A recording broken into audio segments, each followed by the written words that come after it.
नमस्कार. आस्वाद म्हणांच्यामध्ये सर्व खवय्यांचं पुन्हा एकदा मनपूर्वक स्वागत. चला मग आज बनवूयात कस्टर्ड कुकीज आणि तेही जॅम सोबत. लहान मुलांचं सगळ्यात फेवरेट गोष्ट म्हणजे कुकीज. तर मग घरीच बनवूयात. चला मग त्यासाठी लागणारे साहित्य आणि रेसिपी बघूयात.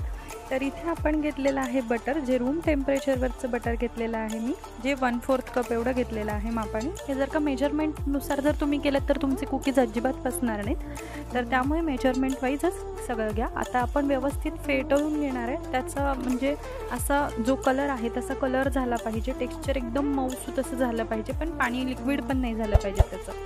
तर त्यानंतर आपण याच्यामध्ये 1/4 एवढी साखर घेणार आहे. जेवढं तुम्ही बटर घेणार आहात तेवढीच तुम्हाला पिठी साखरसुद्धा घ्यायची आहे. आणि त्यानंतर आपण हे एकजीव करून घ्यायचं आहे, एकदम व्यवस्थित फेटवून घ्यायचं आहे की त्याचा एक असा मऊसूत असं जर का पाण्यामध्ये टाकलं तर ते फ्लोट झालं पाहिजे, तरंगलं पाहिजे, अशा पद्धतीचं बॅटर तयार करून घ्यायचं.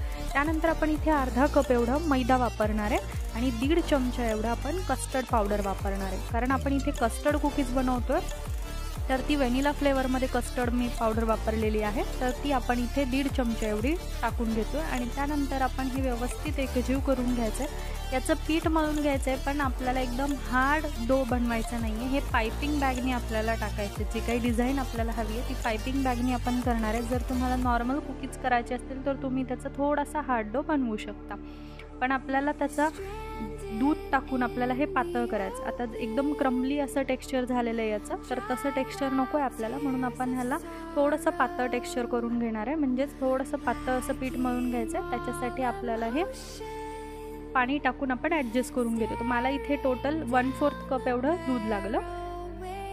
तुमचा जो काही मैदा आहे तर त्याच्यासुद्धा याच्यानुसार टेक्स्चरनुसार तुम्हाला कमी जास्त दूध लागू शकतं, पण इथे तुम्हाला अशी कन्सिस्टन्सी बनवायची आहे त्याची की ती पायपिंग बॅगमधून ते पास झालं पाहिजे. पायपिंग बॅग फुटली नाही पाहिजे किंवा खूप कडक डो झाला नाही पाहिजे किंवा खूप पातळ झालं तर ते ज्या काही कुकीज आहेत तर त्या व्यवस्थित बनणार नाही. तर यासाठी एकदम परफेक्ट असं तुम्हाला टेक्स्चर त्याचं बनवून घ्यायचं. तर इथे तुम्ही बघू शकता की आपण जे काही पीठ आहे तर ते एकदम पायपिंग बॅगमधून पास होईल अशा पद्धतीचं एकदम चिकटसं असं पीठ आपण मळून घेतो.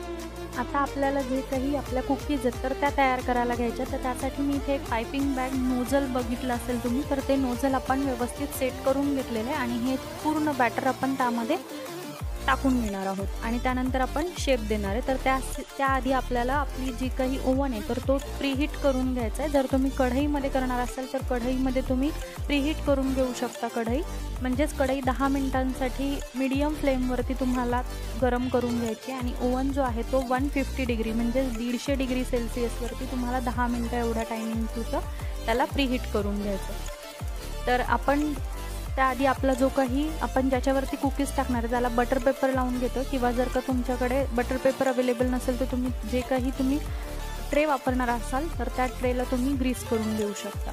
तर अशा पद्धतीने आपले जे काही कुकीज आहेत ते तुम्ही तुमच्या आवडीनुसार टाकू शकता. तर इथे मी रोजमध्ये टाकून घेत आहे. तर आपण जर का ह्या चॅनलवरती नवीन असाल तर लाईक, शेअर आणि सबस्क्राईब करायला विसरू नका. आता ह्या ज्या सुंदर कुकीज आहेत याला आपण अजून थोडंसं सुंदर करूया. त्यासाठी मी इथे जॅमचा वापर करते. तुम्हाला जर का चॉकलेट जर आवडत असेल तर तुम्ही इथे चॉकलेट जे चिप्स असतात तर ते सुद्धा वापरू शकता. आता ह्याला आपण ओव्हनमध्ये बेक करून घेणार आहे 150 डिग्रीमध्ये 10 ते 15 मिनिटांसाठी. त्यानंतर आपला जो काही कलर आहे कुकीजचा तो चेंज झाल्यावरती तुम्हाला कळून जाईल आणि तुमच्या कुकीजच्या आकारावरती सुद्धा हे डिपेंड आहे की त्याला किती वेळ लागेल.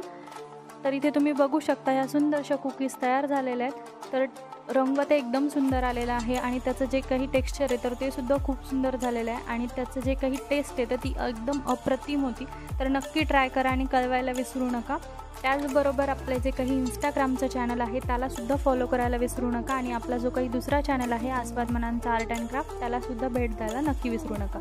तर पुन्हा भेटूयात अशाच नवीन व्हिडिओसोबत. तोपर्यंत धन्यवाद.